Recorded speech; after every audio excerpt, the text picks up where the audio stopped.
have cookies. Their cookies are with the coffee, so be sure to get that. So we can, that's incredible.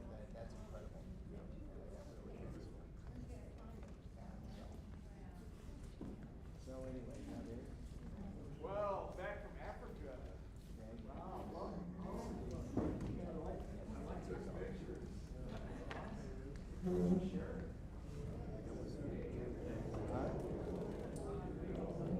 Good. Probably not. You guys know. You saw something. Michael.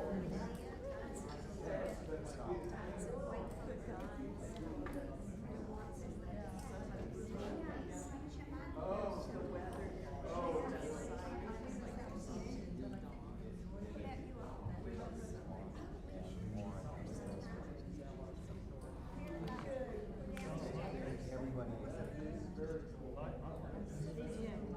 What was the weather?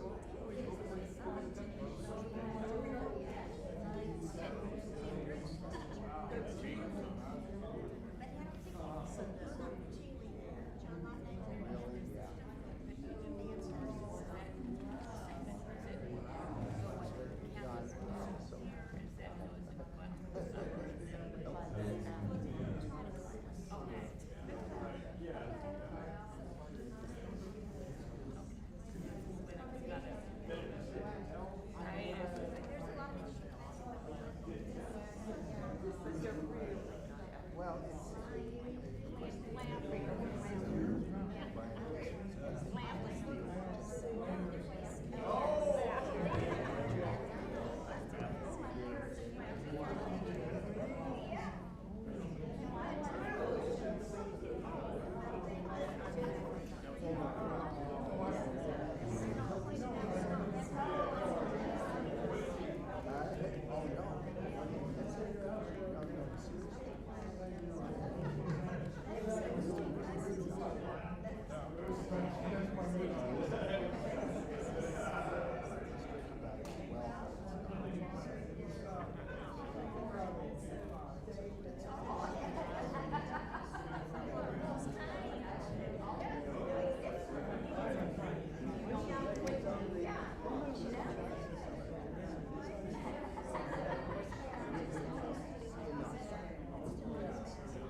they're local.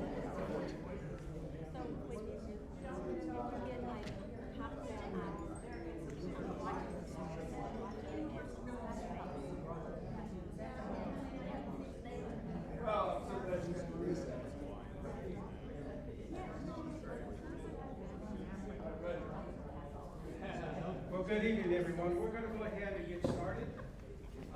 Because I'm going to bed at 9 o'clock. Y'all are welcome to stay here all night if you wish, but I'm going to bed at 9 o'clock. Okay? Pardon me? I'll be sleeping bus. I do have a few prepared remarks that I want to share with you. And I do that purposefully because I want to be intentional tonight. Also, I want to be informative. But also, I want to be accurate, if I may put it that way. But let's go ahead and begin. On behalf of the Social Concerns Committee, I want to thank you. We thank you for coming out tonight. We gather tonight as people of faith. And that is exactly why this conversation tonight is so important. The Seven Mountains Mandate speaks the language of Scripture. It involves and invokes the name of God and calls itself a Christian movement. So that means that it deserves some attention. It deserves to be examined. We need to do so with charity and discernment. For you see, the church has always been called to test what it receives. Not every vision is from God. Not every movement that wraps itself in the cross is giving a faithful witness to it. Today we'll look honestly at the Seven Mountains Mandate. We'll see what it teaches, where it departs from the vision of the church community within its sacred scriptures, as well as it departs from our Wesleyan tradition of perfect love. So tonight is not about politics versus faith. It's about faithfulness. Faithfulness to Scripture, to history, but most importantly to the vision and the tradition of the church. It serves and witnesses rather than dominates and controls. So I hope tonight sparks some reflection, but also some very, very honest conversation among us. And in that reflection and in that conversations, or in those conversations, I hope it's a renewed commitment to the kind of community that Jesus gave life to. So I'll present each of the 7 mountains tonight, but you'll have opportunities to chat among yourselves, and then we'll conclude with a larger community conversation. My comments are drawn from Matthew Bodie's book, The 7 Mountains Mandate. And as publicized, he will be with us next week during this same time. He'll be here in person, so it won't be zooming in. But I ask that you use tonight as a springboard. So when he comes, you might have some questions, you might have some comments, you might have some, well, Dr. Bodie, what about this, or what about that? If I remember correctly, this book came out maybe 2 or 3 weeks right before the death of Charlie Kirk. Dr. Bodie has become kind of the expert, if I may, in terms of the Turning Point USA, as well as Charlie Kirk. I think that the book, in some ways, for Bodie, and I haven't heard him say this, so I'll ask him that question. But Charlie Kirk and Turning Point USA put him on the watch list for professors to be dismissed. And the reason that he was put on that watch list by Turning Point USA is because he wrote an editorial, a letter to the editor, that said he didn't believe that guns should be on college campuses. And that's the reason he was targeted. Well, John, would you be so kind to turn out the lights?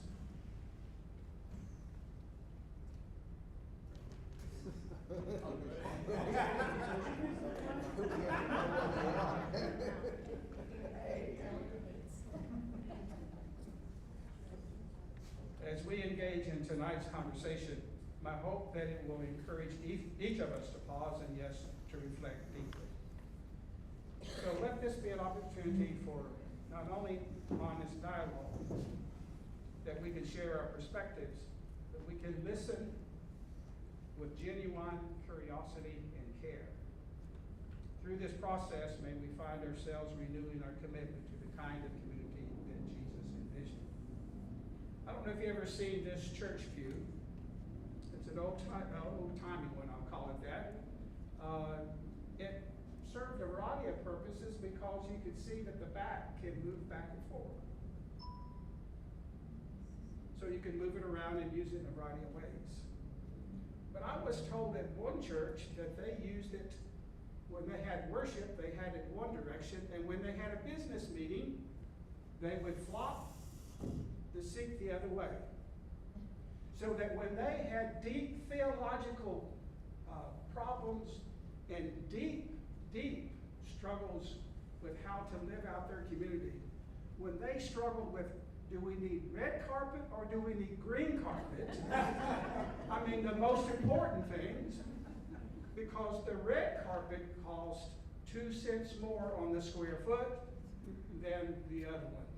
But anyway, their idea was that when they gathered to have difficult conversations, they moved the pew back so they would not have the conversation in front of the cross. So they moved it in the back. So in some ways, we're moving the pew back tonight so we can have an honest conversation with one another. However, I do want the trustees to hear this. We're not talking about red carpet. We're not talking about green carpet. Maybe beige?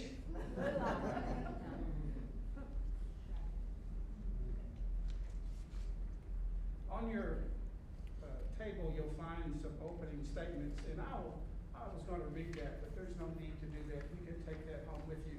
I have provided a copy of the PowerPoint for you to take home, but if you would like to have a copy yourself, if you'll simply call the church office, we'll make sure it gets to you. Or I will have my email address up later so that you can have a digital copy.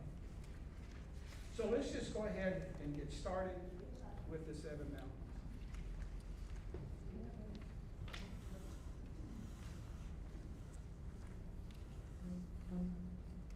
These are some of the key points of the seven mountains.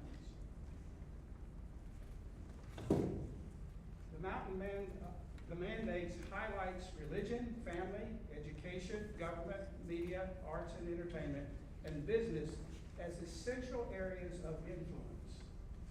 It is the belief that was started by the New Apostolic Reformation that Christians, and I'm going to put that in air quotes for the moment, that Christians must seize control of these seven areas of influence in our society in order to cast out the demons or the territorial spirits that control those areas.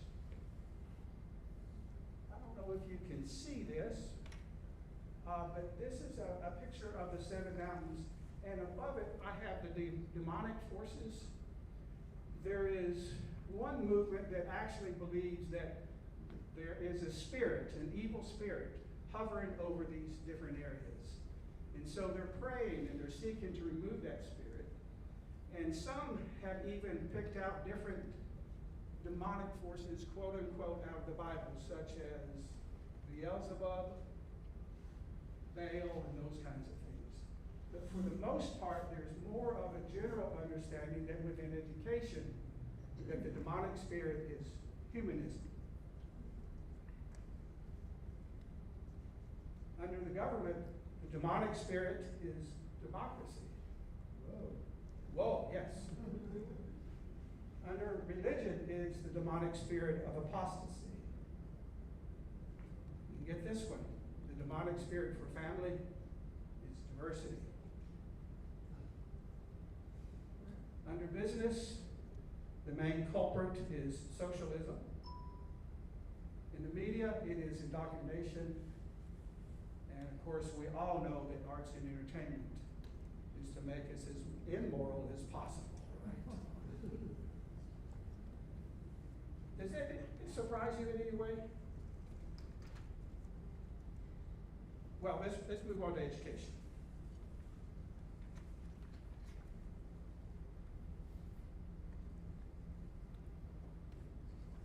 These are some of the main tenets that I pulled from the book, which I'd like to talk about. But in general, the educational systems, according to the Seven Mountains Mandate, promotes not only a secular ideology that is contrary to Christian beliefs, but that understands education primarily and fundamentally as a religious endeavor, not a public good. And that the public education system should be viewed as unbiblical.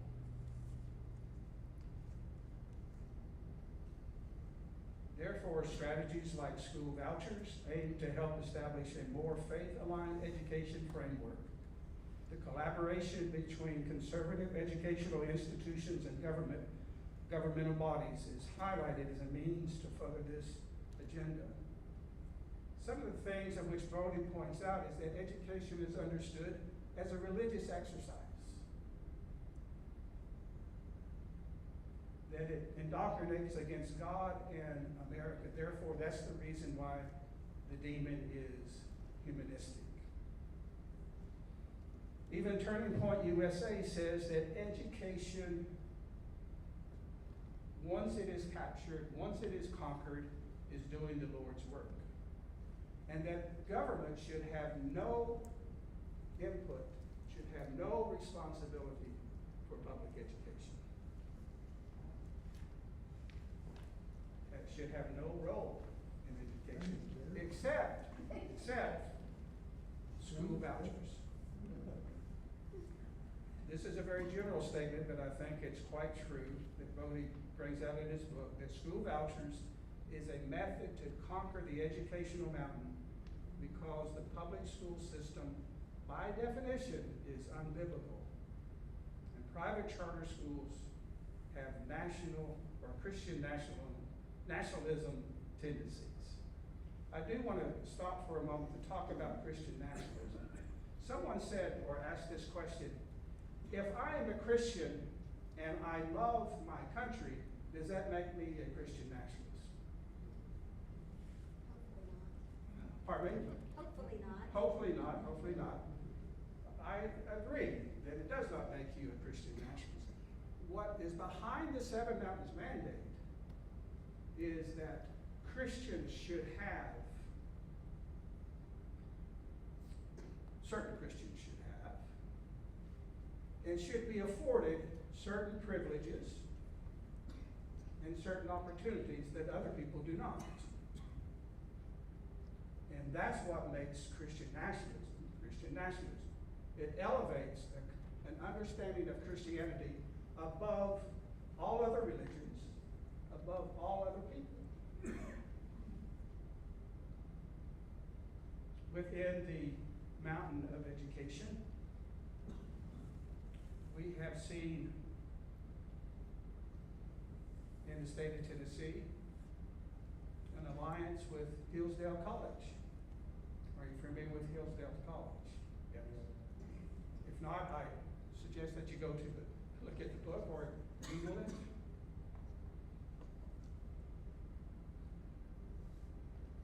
Well, I'm going to go on to one more, then we're going to have a conversation.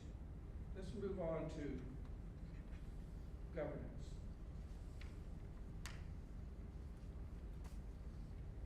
In terms of governance, the Seven Mountain Mandate asserts that a government reflecting Christian values is essential.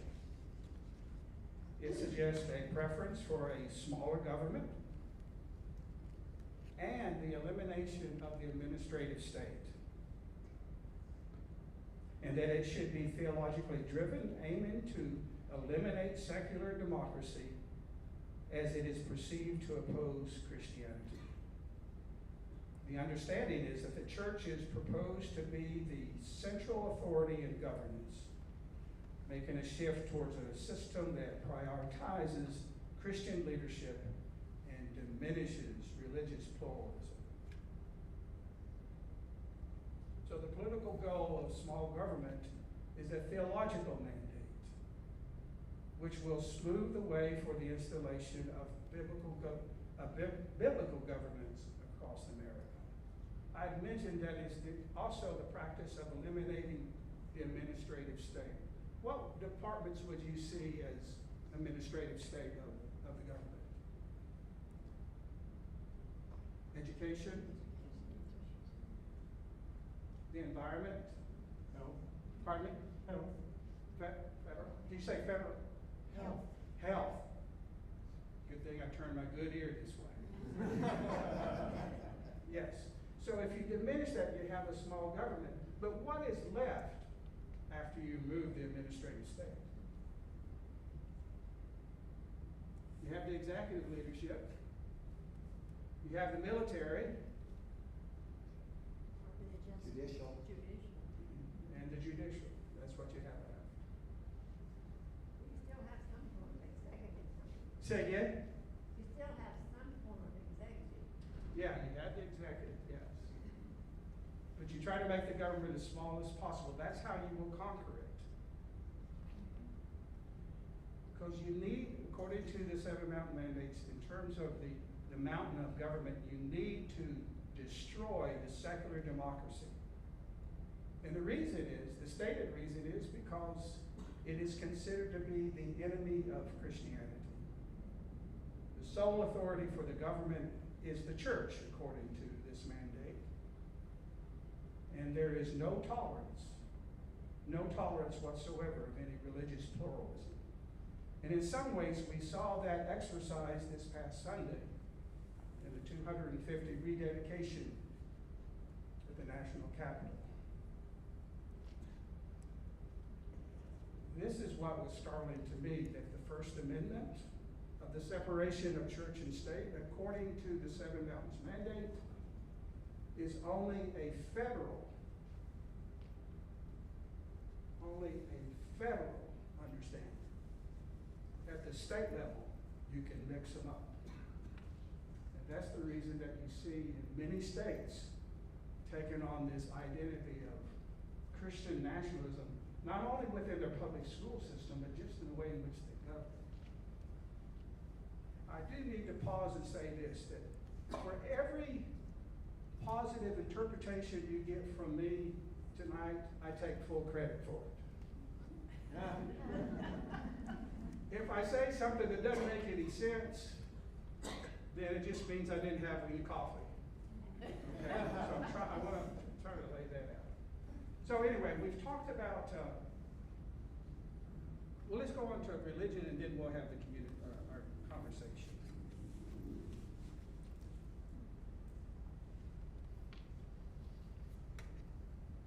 In the Seven Mountain Mandates, the church's role is seen to be the moral defender and leader, advocating for a society governed by Christian teachings. It supports views on language and ideology that align with anti-democratic sentiments, highlighting Christianity's impact on the country's moral compass. All religions and even other forms of Christianity fall short. Seven Mountains Mandate sees that their job, and central to the rise of this mandate, is to purify the church from demonic influencers. And that the church, according to their definition, should be the nation's moral enforcer.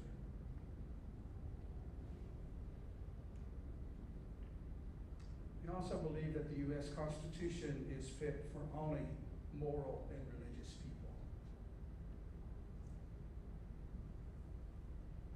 And that the church should be the unelected leaders of the government that privileges Christianity, even if the majority is not Christian. This next statement caught my attention quite early. They looked at Rome. Rome's imposition of its culture on conquered new territory is the model for the movement to exert not only spiritual but also political influence in every area of life. The church is understood as congregational, not congregational. In other words, that the way to evangelize the United States is to do it through legislation. To have certain leaders in certain places to make sure that there are certain laws. As opposed to changing individuals, you change the society. Who gets to be a citizen in this society requires a citizenship beyond the Constitution. Well, let's spend a few minutes talking to each other about these particular mountains that we discussed. If you will share with one another some aha moments, or goodness, I can't believe that's true, or I don't believe that's true, but just to have a conversation with your neighbor, and we'll take about 5 to 10 minutes. Thank you. Ken or John, if y'all fight for the light. Sure.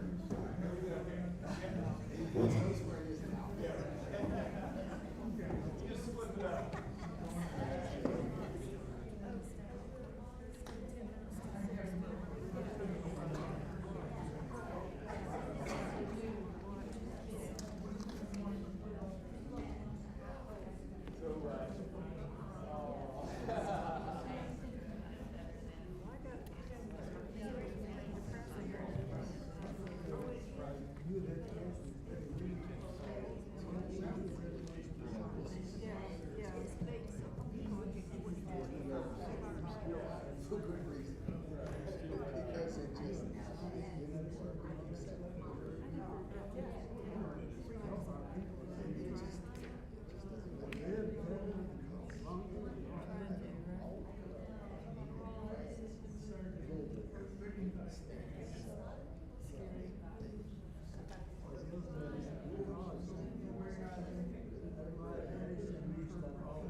y'all have a lot of good ideas they're sharing.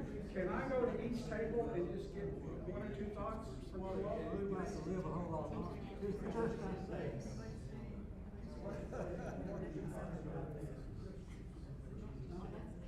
Amorphous. Always we were talking about, just like oligarchy.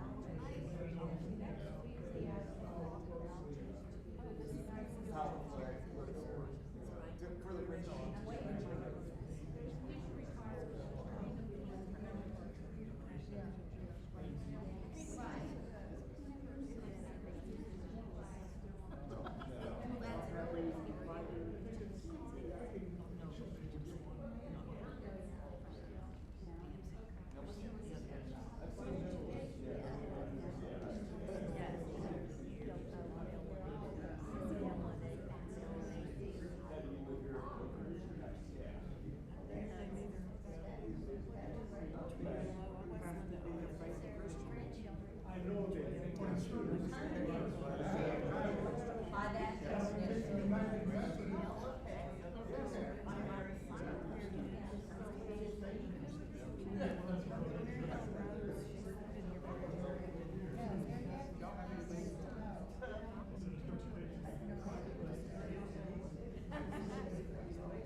Oh, are you?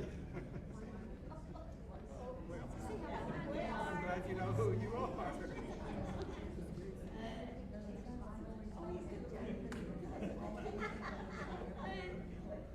I found out that your table over here, they're all Christian nations.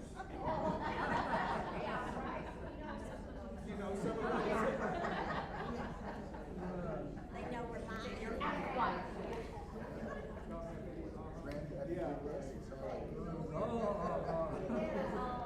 Everything, I mean, we're just being swept away with all the crap.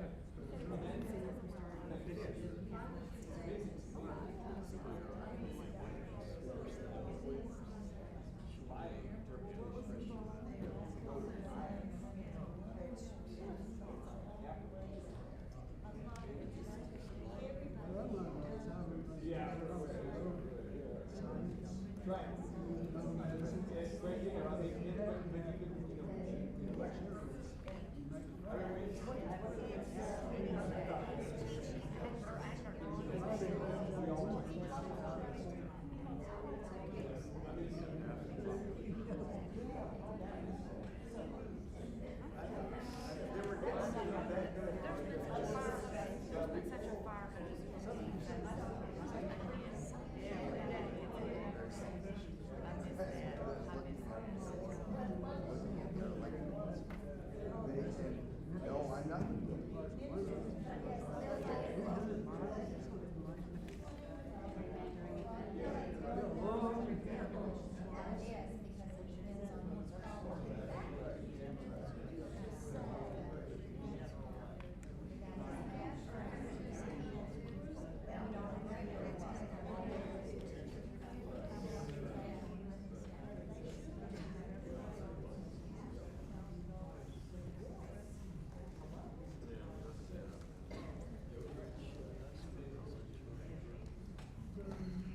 Well, let's go ahead and move to the mountain of the family. According to the Seven Mountains Mandate, the family mountain should be described in traditional terms, underscoring the role of masculinity as well as patriarchy as not only important, but as the foundational to the stability of society. Emphasis is placed on the nuclear family model, supported by male leadership, presenting it as essential for the salvation of society. So here are some of the main points. Quote, in order for the country to be saved, the church needs to be saved. In order for the church to be saved, men need to stand up and start being men. The masculine heart is the moral guardian of the country. I keep waiting to hear some more rumbling. Ladies, I think you're not. Try not to get You're not.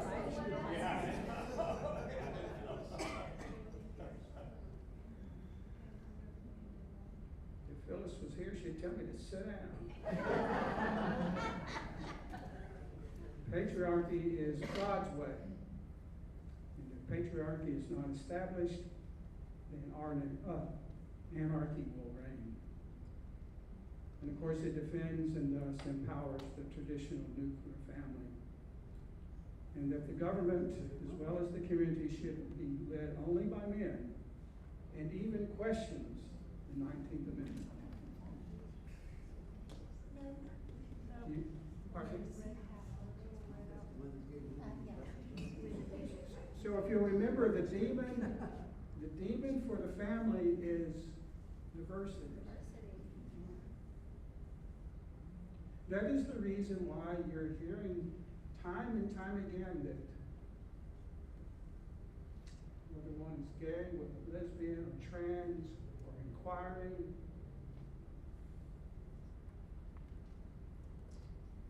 or whatever,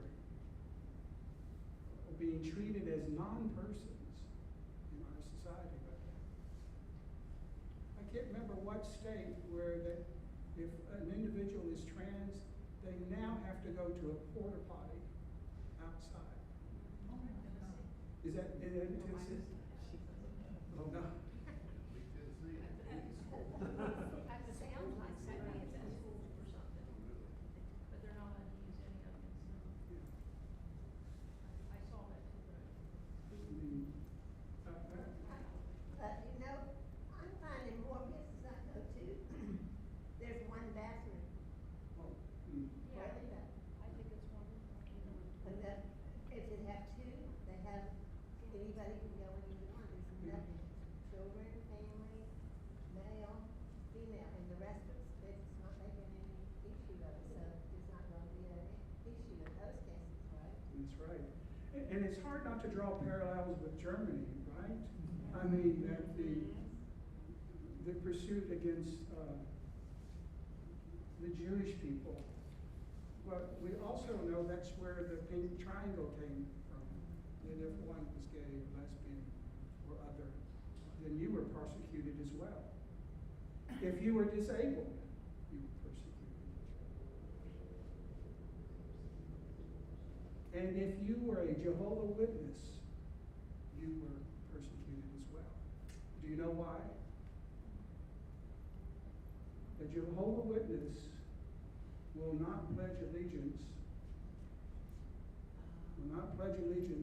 to the United States because it is their belief and their theology that they can only pledge allegiance to the kingdom of God. And so therefore Germany understood them to be dangerous and should be eliminated.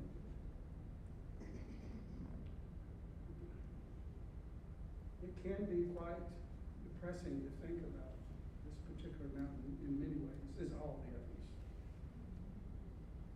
Let's move on to business for a minute.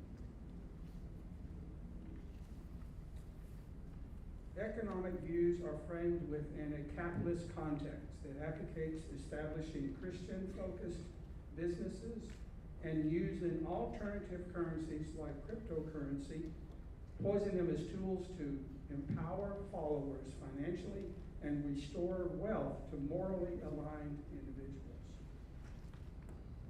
Quote unquote, God takes wealth from the evil rich and gives it to his remnant of true followers who will use their new financial power for God's agenda. So the mountain also says in order to conquer it, you have to be a capitalist society. And cryptocurrency is favored because it is decentralized way to hold, store, and transfer wealth without interference. I don't know how crypto works. Does anybody? If you're not reporting it, if it is not reported, then you are not having to pay tax. Exactly, no correct? taxes, no taxes. And there's no regulation at all. No regulation. Unless my other hand shows you where, with the TV is on, that Trump supports that because he can probably get most of it. That's where your donations go through, he can get most of it. So we know that within the economy, or within business, the demon, of course, is socialism. Everybody knows that. The establishment of Christian banks, hotels, and shopping centers keeps the church at the center of daily life. I haven't been able to authenticate this, but there's even a Christian city. It's called Baptist City in Indiana. I haven't been able to verify that. But you begin to see these kind of enclaves or these kind of boroughs that talk about only Christians living there. We also know that pro-white rhetoric that includes anti-immigration, racial division, and the Great Replacement Theory messages means a lot of money.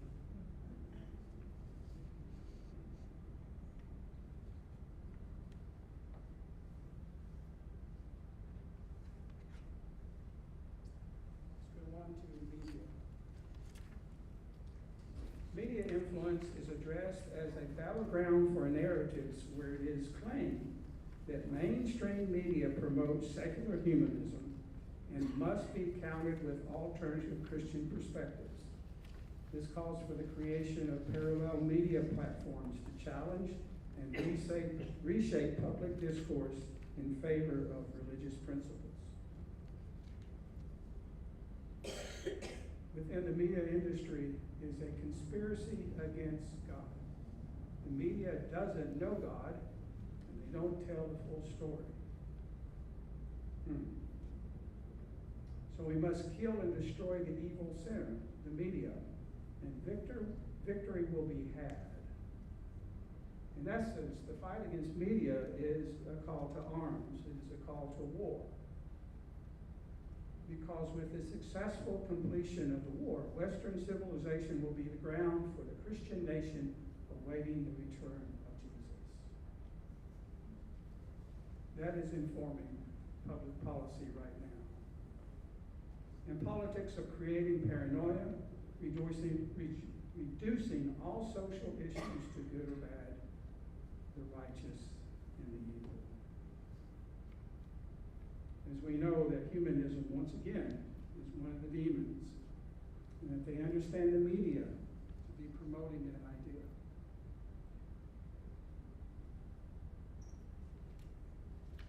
Let's go ahead and go to the arts and entertainment because there's somewhat of an overlap there.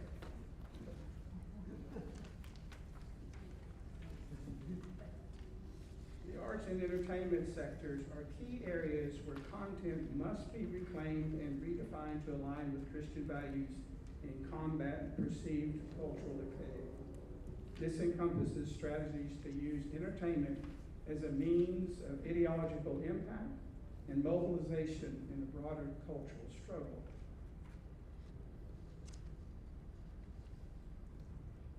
Forgive me for indulging in terms of talking about sports. But I remember watching the very first Super Bowl with my dad. In some ways, football and my dad connected us in a variety of ways because he used that as a tool. I never realized it until I got older. But I remember after one football game that the coach was talking to me and I was standing there doing this. And my dad said, son, when someone talks to you, you look them in the eye. He taught me that lesson to look them in the eye. So I've always been a sports fan. But never did I dream that football would be an arena in which to fight the culture wars. It's a dangerous sport for sure. But as we saw with the Super Bowl this year, it was a culture war. And in some ways, that is a very intentional strategy. And even now from the White House, the president talks about interceding in all kinds of sports in areas. He's always making comments about entertainers and such, but that's one of the strategies, is to create this kind of apocalypse in our society. And everything is either good or bad, right or wrong, or evil or just. But whoever gets to define just, and that's what the Seven Mountains Mandate is trying to do.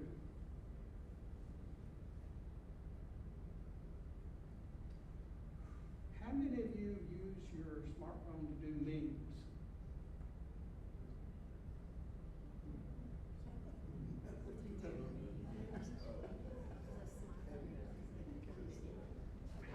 Let me rephrase the question. I'm gonna pass it. How many of you used memes 30 years ago? It can become a very useful tool, as noted up on the screen, that memes are channels to spread combative ideology. It's almost like throwing an emotional grenade and running off. But we do it also, I say we, maybe, I'm going to say it collectively, we do that not only to make a point against our enemy, but we use it as a point of entertainment.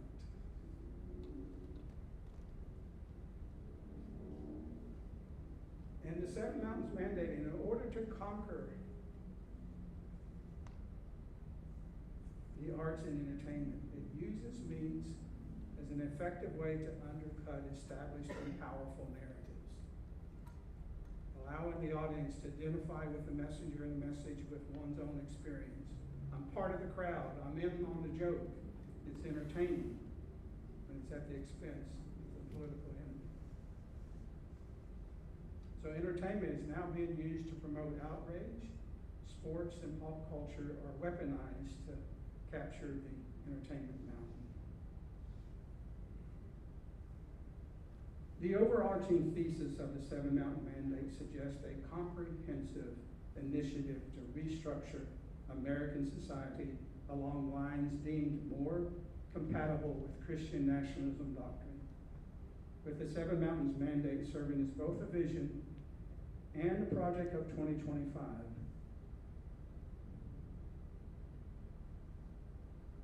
We might need to respond in some way. Are you familiar with Project 2025, right? I'm speaking with a very informed group. The Seven Mountains Mandate is the theological underpinning for Project 2025.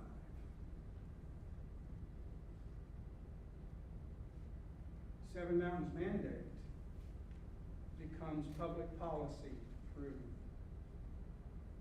Project 2025. Some afterthoughts.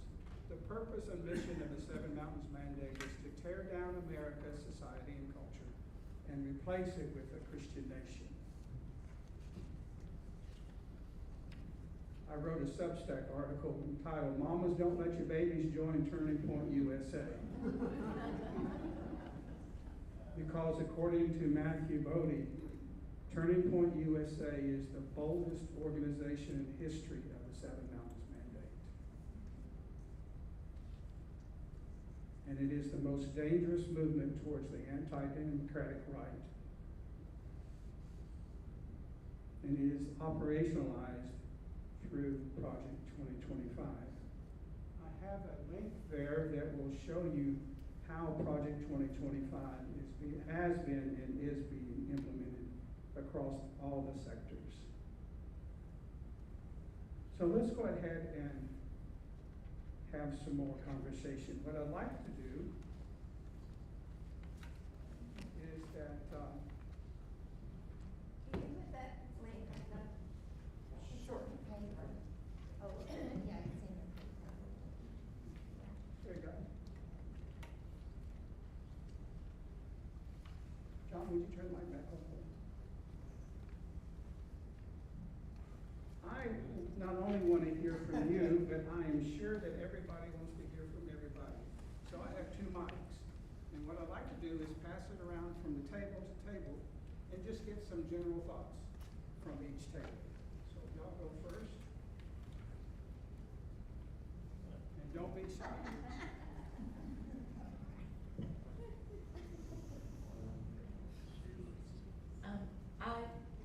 I think at our table, we all find this very frightening. And I don't understand the male dominance of it if you are gonna call yourself a Christian. Read your Bible, sister. I'm sorry, I'm not being facetious. Right. I did.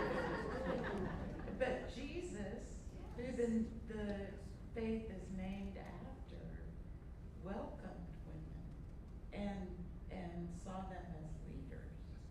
So how can you call yourself a Christian and not see women as equal?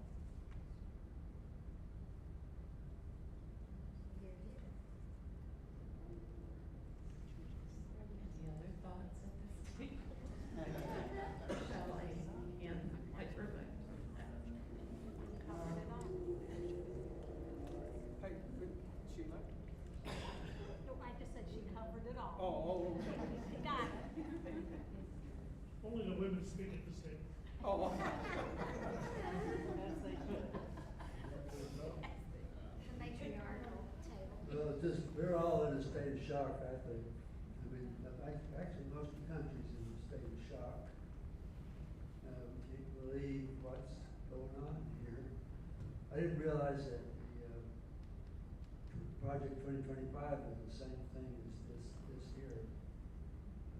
But if you look, what I hear of it from time to time, it's pretty obvious it is a part of this movement. For me, I have an overwhelming feeling of helplessness.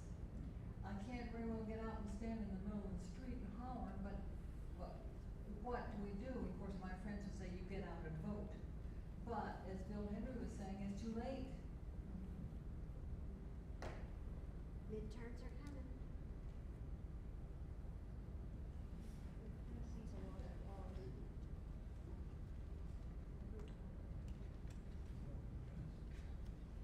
Not Thank you. taking it.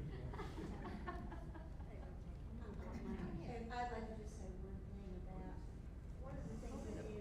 Her mouth started. One of the things that's, very upsetting is the attraction that the Turning Point USA have for young people. And I don't know whether it is a greater attraction for males or for females, I don't know. Microphone closer to your mouth. Okay, I'm sorry. So it's the attraction of it, and therefore the power that it is getting, from these young people, that I would like to hear, especially what Brody has to say about it. Sure.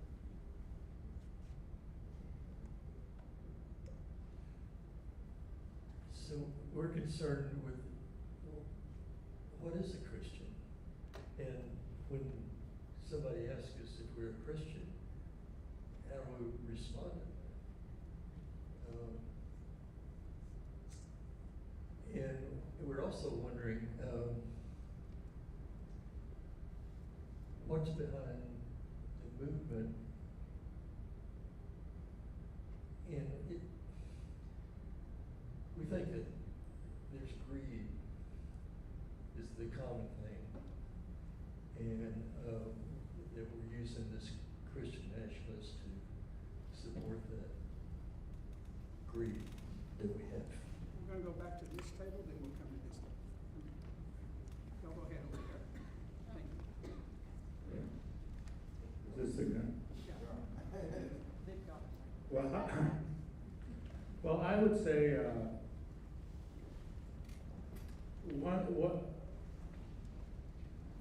couple of items that you touched on, but maybe not entirely directly, is to what extent this movement is actually mostly based on anti-Semitism and white supremacy rather than Christianity. I mean, it appears to be sort of a modern reincarnation of a KKK type organization. But one thing that I did just a little brief research on this before coming here, and it looks like there's a lot of billionaires that are actually funding this movement. And you talked about one of the pillars being reduced government. So, I mean, to what degree do you think that this is partly motivated by business and financial interests rather than Christianity? Anybody want to respond to that? At this table, you got the mic. No, I'd just say 90% of it is based on greed. That's just my feeling. I have no basis for saying that, but that's when you see the billionaires doing this, you know, get rid of their regulations so they could make as much money as they want. And you're right, there's nothing Christian about that. And I would add to that, power. Yes. Male power. Right.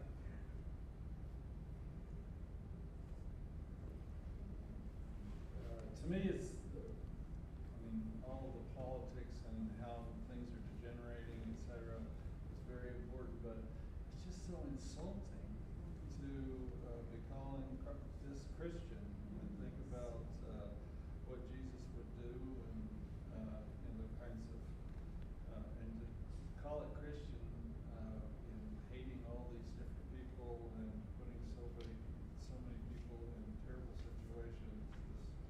We can't hear over here. Oh, I'm sorry, I'm talking loud enough. But anyway, it's just disturbing that they're calling this Christian and to somehow associate Jesus with this kind of movement is just, blasphemy.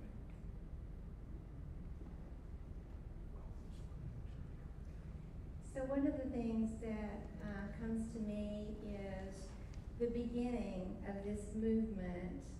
Some of the very beginning people were Bill Bright, who was the founder of Campus Crusade for Christ. And this man made the program to gather in the college students who really didn't have Christian foundations, and he gave it to them. My son was one of them, who is now 52 years old, and he has brought his family up with these foundations. It's scary to me because I see he has 5 daughters, and they submit, 2 of them submit to their husbands, and they're homemakers and, stay-at-home mom, homeschool, because they couldn't be in public schools because the public school didn't have that foundation. So this is a generation that is bringing up their children that way, and that is, to me, what Charlie Kirk brought. He brought that to the young people and was doing the same thing because he is one of the followers of Bill Bright.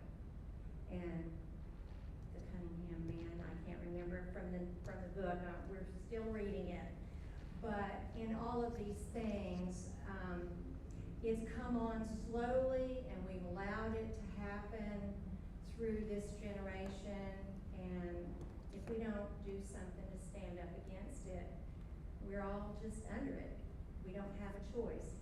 Like Bill had said, it's almost too late to go to the ballot box because, they're already in there. We can't get them out. I think it's interesting that there are a lot of non-Christians that buy into this nonsense. It's going to be interesting to see how they react should this whole movement be successful. And, you know, people will be coming to their door and say, well, why aren't you in church on Sunday? Why aren't you tithing? Why aren't you doing this and this and this? And I think if it happens that way, they're gonna be in for a rude awakening.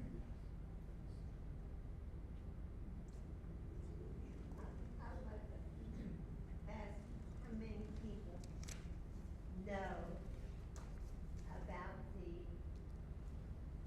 ROTC acceptance of this, Turning Point current leadership are in our schools. Did you know that? I was absolutely shocked when the school board. Microphone When the school board did not see it coming, and the rules, somewhere in December or January, pardon me if it's the wrong month, in Oak Ridge schools, the school board, and I don't want to be, I'm not trying to be negative, I'm just wondering how many of you know that this happened. I just didn't believe it would happen. And the problem was we had a pretty new principal in the school. I believe this is the high school, I hope I'm not wrong. But the principal didn't realize some process had happened, and they went to the school board, and the school board said, well, we don't turn away anything, we're equal with it, and so it is in here. And the same thing in Anderson County, and it's promoted by the ROTC director. Now, this is just, if you don't know, I think you need to find out it's already there, and it has to be someone object, and people don't want to object and be critical, but it will keep building. They promise to do heavy monitoring, heavy philosophy, being more democratic sounding than this, but I'm concerned and I don't know what to do about it either. Relative to Turning Point USA, if my memory is correct, if the state codified that a school board could not deny. Yeah, I think that's possible. Yes.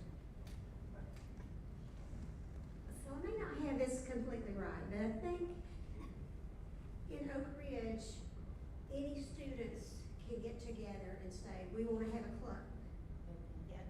And if they have, I don't know, 3 people, they can have a club. And so it's not really that the school let them, but the rules of the school were that if a certain number of kids wanted a club, they could have it. Sure. That's a fair point. And it also, I'm going to get on the verge of preaching. I think that also,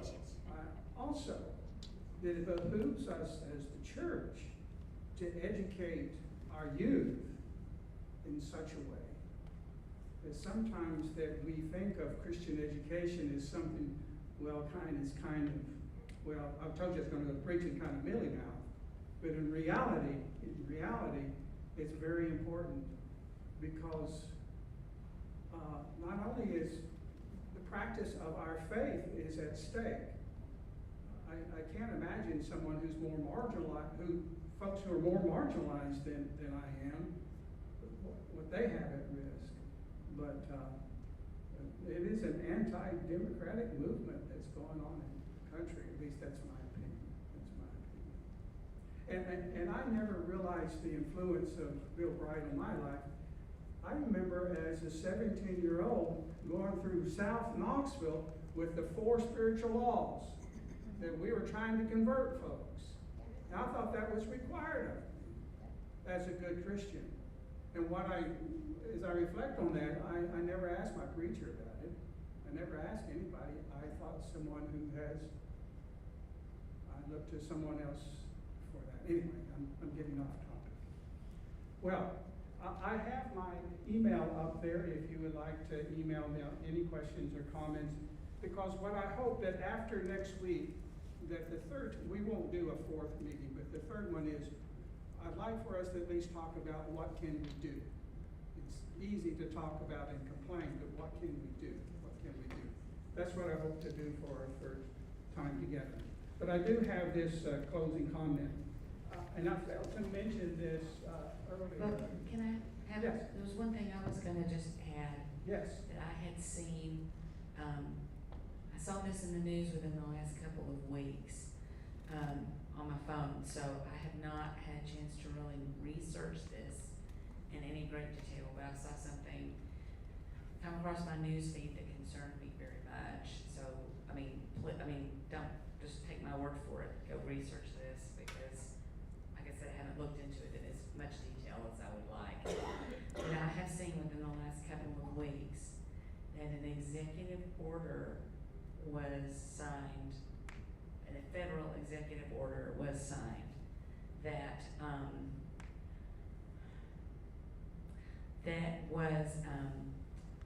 going to be labeling organizations that support like trans rights as terrorist organizations, at the federal level. That's been within the last couple of weeks that I've seen that. So that is concerning because what I remember seeing in that news story was that it was signed as a terrorist organization, and they're gonna look into like who was funding those funding organizations like that. So just sort of part and parcel of all of that, that's something that I've seen, that I've heard not many other people talk about that, and it concerned me very much. I failed to.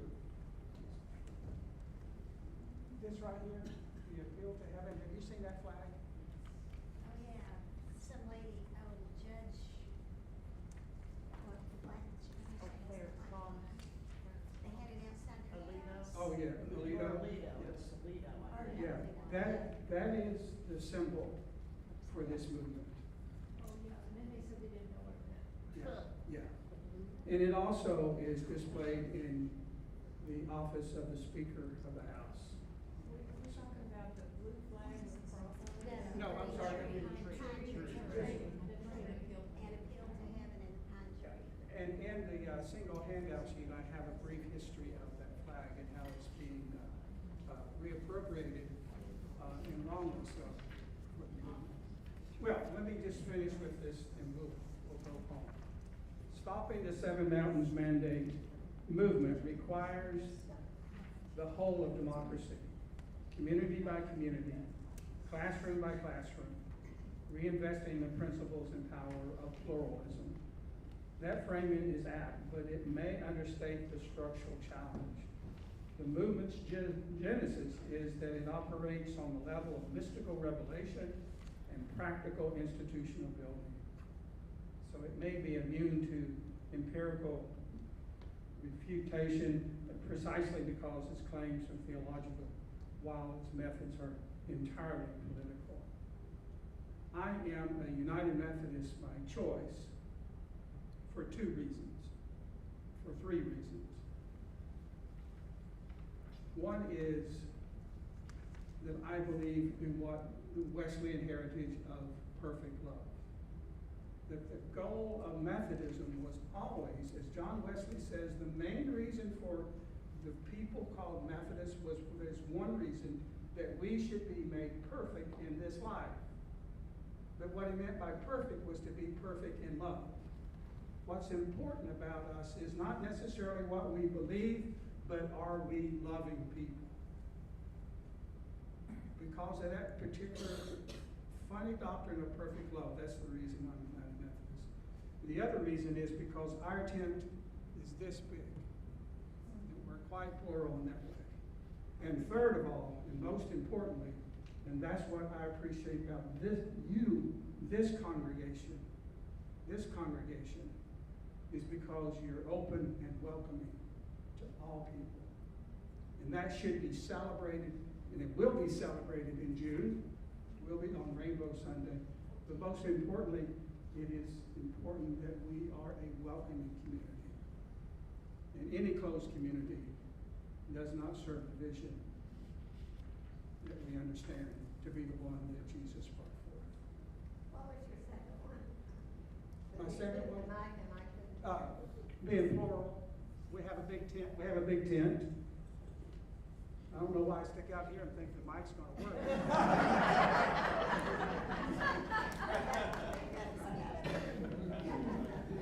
I guess it's because it's an hour and what, 18 minutes before bedtime. I am so grateful that you have come tonight. Next week, Matthew Bodie will be with us, and he says that he will have a he will have a presentation, and then we'll have question and answers following. So I hope that you'll be able to come back. I have a clarification. Yes. I read this on my Kindle, and I can't remember the notes. But when I hear you, well, I read this on my Kindle. That's very difficult for me to go back and check things. And I'm going to see if I'm understanding this right. This is a professor who is a doctorate, and he has written a book giving us the research view of what the turning point, the mountain mandate is. He is not, well, you figure out which side he's on it for a while, but that we are taking that as this. He's done a very good job of doing the research, and it is accurate as possible at this point. Is that accurate? Am I taking this away? He's not trying to be anti-them, but if it comes out anti-them, that's the way it is. He has become the expert, if I may, in Turning Point USA, because he attends all of the rallies to understand what they're saying and doing. So, yes. See y'all next week? No, probably if not Sunday.